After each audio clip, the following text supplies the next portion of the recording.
dibohongin orang, investasinya malah nol karena bangkrut, semua uang habis. Nah, setiap kali saya punya uang yang cukup, strateginya adalah 3 ruko di Tangerang. Hari ini nilainya 5,8 miliar.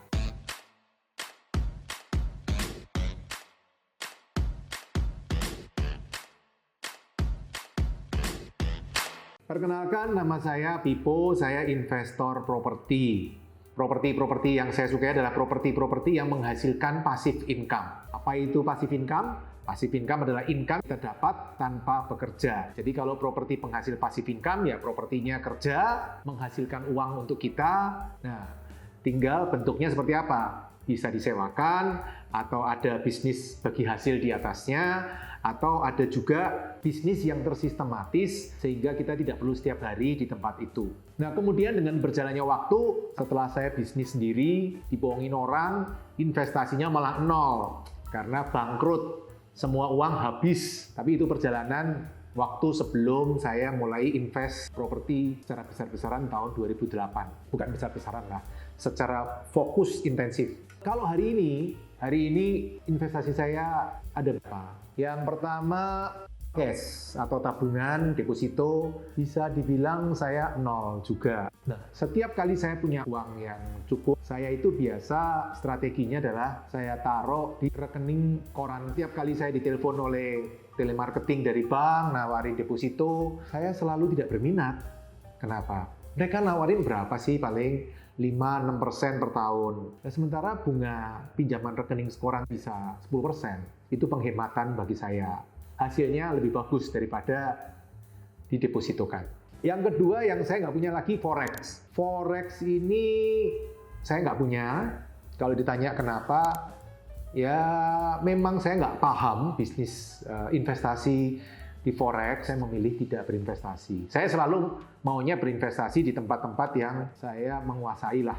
Nah, forex saya anggap saya tidak menguasai sehingga saya nol juga. Yang berikutnya adalah logam mulia. Logam mulia emas. Ada dikit sekali ya, sekitar 0,1% dari total portofolio saya. Saya ada 0,1%. Itu saya beli tahun 2016. Waktu itu saya mulai kasih training, sehingga income pertama saya belikan emas, sampai hari ini masih saya simpan. Lebih ke arah memori aja, bukan hitung-hitungan profit loss ya. Karena dulu pertama kali income dari training. Tapi kalau dilihat, strategi saya bukan ke sana. Saya tidak fokus ke emas, karena menurut saya emas itu tidak membuat orang menjadi kaya. Emas itu hanya sifatnya adalah melawan inflasi. Supaya uang kita tidak dimakan inflasi, kita beli emas. Kelihatannya profit ya kan? Dulu saya beli kan masih 1 gram 550, sekarang 1 gram waktu video ini dibikin kan sekitar 900 ribuan. Kelihatannya profit, tapi menurut saya bukan emasnya yang naik, tapi mata uang rupiah yang melemah terhadap emas. Sebenarnya emas naik ini kan biasanya tergantung ya, kalau kondisi ekonomi lagi gonjang-ganjing seperti ini, gara-gara COVID, ekonominya nggak pasti, nah banyak orang membeli emas, sehingga emas menjadi naik harganya. Tapi kalau dibilang emas berkembang, enggak. Emas itu nilainya enggak berkembang, ya segitu-segitu aja. Menurut saya tidak ada orang yang kaya karena emas, kecuali yang punya tambang emas. Kalau punya tambang emas beda. Tapi kalau orang invest di emas, dia tidak menjadi kaya, tapi menjadi tetap kaya. Karena konsepnya bukan emasnya berkembang, enggak. Tapi dia terhindar dari inflasi uang. Bingung ya? Ya udahlah, intinya saya cuma punya 0,1%. Oke, itu yang ketiga. Nah, yang keempat apa nih? Yang keempat, saya juga ada invest barang-barang koleksi, collectible items. Ada 2 yang menjadi collectible item saya. Kira-kira dari total investasi saya, kalau 100%, collectible items ini sekitar 0,5% dari total investasi saya. Lumayan, nilainya lumayan. Ada 2, saya itu invest ada 2. Yang pertama, mobil diecast. Ada merek Tomica, ada Hot Wheels gitu kan. Yang satu lagi mata uang Zimbabwe. Ini bukan forex loh ya, mata uang Zimbabwe tidak bisa dikategorikan forex. Ini dikategorikan collectible items. Nah kalau diecast lumayan ya kan. Dulu beli, saya invest ini dari mulai tahun 2008. Zaman masih Tomica masih 17.000 satunya. Itu kalau sekarang harga mungkin 50 ribuan, jadi sudah naik 3 kali lipat. Enak kan kalau dipajang gitu kan, lihat itu kayaknya seneng gitu kan. Walaupun nilainya juga naik. Terutama yang naik biasanya item-item tertentu yang mobilnya ada di Indonesia, biasanya lebih cepat naik. Atau merek-merek tertentu mobilnya seperti VW, Mini Cooper, yang jenis-jenis itu biasanya lebih cepat naik. Tapi kalau jenis-jenis yang lain kadang tidak naik-naik. Tapi saya tidak berharap saya kaya dari collectible items. Tapi kalau lihat seneng gitu, terus harganya naik ya seneng juga. Cuman masalahnya adalah jumlahnya nggak bisa dijual dengan cepat. Atau kalau dijual dengan cepat bisa, tapi diskonnya mungkin besar ya. Sehingga menurut saya ya itemnya terbatas. Tapi kalau teman-teman mau nggak apa-apa, koleksi itu juga nggak apa-apa juga. Nah selain diecast tadi, ada juga saya bukan invest sebenarnya ya. Tadinya beli untuk seneng-seneng aja, lama-lama harganya naik, yaitu uang Zimbabwe. Uang Zimbabwe ini menurut saya menarik karena 2008 saya mulai invest. Waktu itu saya beli 10 ribuan selembar uang, 10 ribuan. Nilainya di situ 100 triliun. Jadi itu salah satu uang terbesar di dunia. Nolnya paling banyak di dunia, nolnya ada 14. Rupiah kan nolnya paling banyak baru 5 ya, 100 ribu ya. Ini nolnya 14. Jadi berapa kali lipat? Berlipat-lipat. Ya. Dulu saya beli tahun 2008 di eBay. Sebenarnya saya beli lebih ke arah penting untuk pelajaran investasi, bahwa uang itu kalau disimpan jadinya dimakan inflasi, nilainya habis. Intinya sebenarnya dulu gitu. Tapi setelah saya beli 10.000, terus 5 tahun kemudian saya cek, harganya udah nggak 10.000, jadi 100.000. Ya udah saya biarin. Terus hari ini saya cek, nilainya udah 700.000, bahkan ada yang jual 1 juta per lembar. Jadi sebenarnya nggak sengaja. Invest itu nggak sengaja, tapi oke. Kebetulan saya waktu itu beli lumayan banyak ya, dan sampai sekarang masih saya simpan. Nomornya urut lagi kan. Itu salah satu investasi saya. Tapi bukan fokus investasi ya, itu kebetulan. Selanjutnya setelah mata uang, sebelah collectible items itu adalah saham. Saham ada 2, ada saham Bursa Efek Indonesia, ada saham perusahaan-perusahaan, termasuk saham perusahaan minimarket waralaba dan investasi-investasinya itu sendiri. Saya bahas dulu yang saham Bursa Efek Indonesia. Walaupun saya senang properti, tapi saya juga punya saham Bursa Efek Indonesia. Saham Bursa Efek Indonesia ini 5% dari total investasi saya. Lumayan sih, cukup signifikan. Dari saham-saham itu, sebagian besar adalah saham-saham fundamental yang laporan keuangannya bagus, memberikan dividen yang baik. Mungkin naiknya nggak langsung naik gitu, tapi pelan-pelan naiknya. Tapi saya puas dengan investasi itu. Kira-kira hasilnya 10-15% per tahun pertumbuhannya nilai investasinya. Ada saham gorengan, ada teman-teman, tapi nilainya hanya 0,2% dari total investasi saya. Jadi kalau sahamnya 5%, itu 0,2 ya, 4,8% sisanya saham-saham fundamental.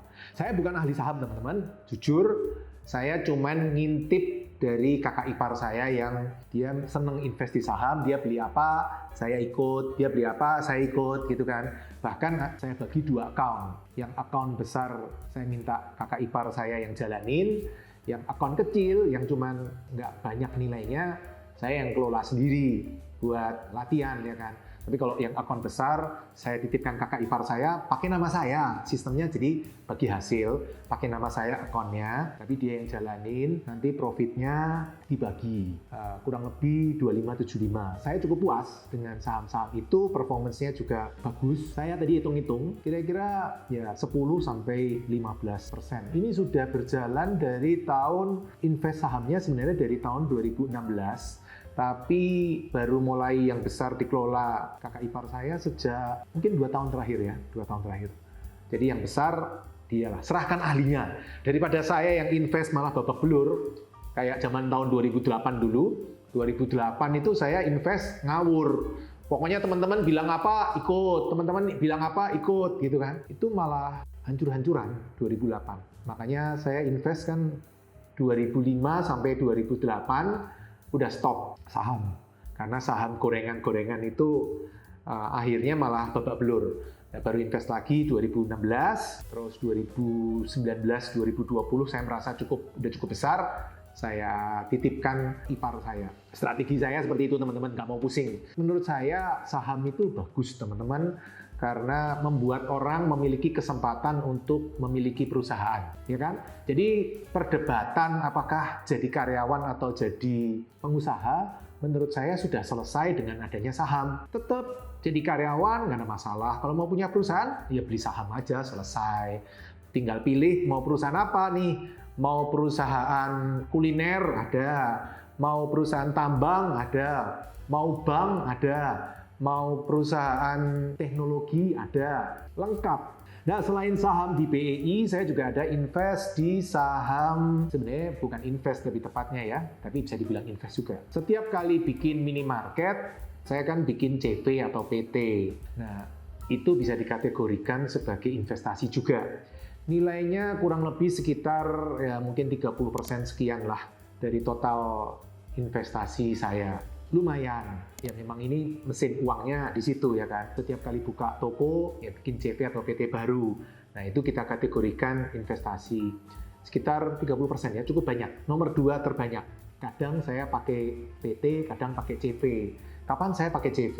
Secara umum saya pakai CV teman-teman. Tapi hanya akhir-akhir ini saya mulai testing pakai PT karena setelah ada Undang-Undang Cipta Kerja itu tadinya kan dividen kena pajak 10%. Kalau sekarang kan bisa 0% kalau kita investasikan di dalam negeri dengan syarat-syarat tertentu. Tadinya enggak, tadinya kan 10% pukul rata. Kalau sekarang terbuka 0% sehingga saya mulai melirik pakai PT. Nah, itu investasi yang termasuk menurut saya paling menghasilkan daripada investasi-investasi lain. Dibanding saham BEI, ya jelas investasi ini lebih menguntungkan. Nah, terakhir adalah properti. Properti kira-kira 60% dari total investasi saya. Menurut saya properti bagus, memberikan profit rata-rata ya 18% per tahun. Menurut saya itu sangat oke. Apalagi kalau 18% per tahun dan 100% pakai modal orang lain. Kalau 100% pakai modal orang lain, saya dapat 18, kasih jatah orang lain 10%, saya masih sisa 8%. 8% kelihatannya kecil, Pak. 8% kecil, Pak. 8% kecil kalau 100% modal kita. Kalau modal kita 0, dapat 8%, itu berarti return on investment-nya adalah tak terhingga karena 8% dibagi 0 nilainya unlimited. Salah satu kelebihan investasi properti adalah seperti itu. Kita bisa 100% memakai modal orang lain. Cara investasi ini bisa dibilang hampir tidak ada di produk-produk yang lain. Saham ataupun forex itu secara umum tidak bisa. Tentu kalau pinter banget ya pasti bisa lah.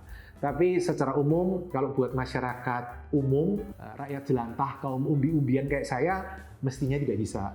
Tapi kalau di properti, itu adalah hal yang umum. Rakyat jelantah, kaum umbi-umbian kayak saya ini bisa berinvestasi properti dengan 100% modal orang lain, itu adalah hal yang lumrah. Anggap aja 100% KPR, nggak usah pusing ya kan. Nah itu yang saya lakukan, saya invest properti kan mulai tahun 2008. Luar biasa sekali. Properti pertama yang saya beli tahun 2008 adalah 3 ruko di Tangerang. Waktu itu harganya 900 juta, DP-nya 0. Hari ini nilainya 5,8 miliar. Wow, kelihatannya wow ya, kelihatannya. Tapi saya tidak ada planning jual karena menurut saya properti itu seperti angsa bertelur emas. Jangan dipotong angsanya, udah dinikmati aja telurnya. Jadi kalau naik ya bahagia-bahagia aja. Jadi kalau ada yang ngomong, wah tapi kan 5,8 itu kan sebelum krisis pandemi Pak. Kalau sekarang mungkin cuma 3 miliar. Tetap saya syukurin, mau 3 miliar, mau 5,8 miliar, tetap disyukurin. Yang penting income-nya tetap menghasilkan. Sebenarnya ujungnya kan di situ. Properti yang kedua saya beli 1,3 M itu tahun 2010. Hari ini propertinya nilainya 5,5 M. Top. saya senang. Tapi balik lagi, tidak untuk dijual, cuma untuk seneng-seneng aja. Wah, lihat hasilnya kelihatannya oke gitu ya. Dulu sempat sih kepikiran mau saya jual tahun 2015 ya kalau saya nggak salah. Untung nggak laku. Untung waktu itu nggak ada yang beli, ya jualnya juga nggak niat juga kan. Sayang, properti-properti awal-awal itu kan penuh kenangan, penuh cerita. Tapi ya seperti itu teman-teman, prinsipnya properti itu biasanya properti harganya akan naik. Biasanya properti akan naik kenapa? Karena satu, jumlah tanah itu terbatas. Bumi ini nggak berkembang, ya segitu-segitu doang. Sementara bumi nggak berkembang, orangnya nambah terus. Nah orangnya nambah terus, rata-rata 1-2% per tahun Indonesia. Waktu saya SD, jumlah penduduk Indonesia 160 juta. Hari ini jumlah penduduk Indonesia sudah 270 juta, sudah nambah 100 juta lagi. Penyebab properti yang selalu naik adalah karena pertumbuhan ekonomi. Ketika ekonominya tumbuh, orang semakin sejahtera, kebutuhan akan tanahnya semakin meningkat. Gitu? Oke, itu portofolio saya, portofolio investasi teman-teman seperti apa. Sharing ya, nanti di komen, kita diskusi di komen. Oke teman-teman, terima kasih. Sukses selalu, salam sehat selalu, salam passive income property. Terima kasih telah mengikuti video hingga selesai. Untuk yang belum subscribe, ayo subscribe channel Pipo Hargianto dan klik lonceng notifikasi untuk mengikuti video-video selanjutnya. Teman-teman juga bisa mengikuti seminar-seminar gratis yang saya bagikan. Silakan daftar melalui nomor berikut.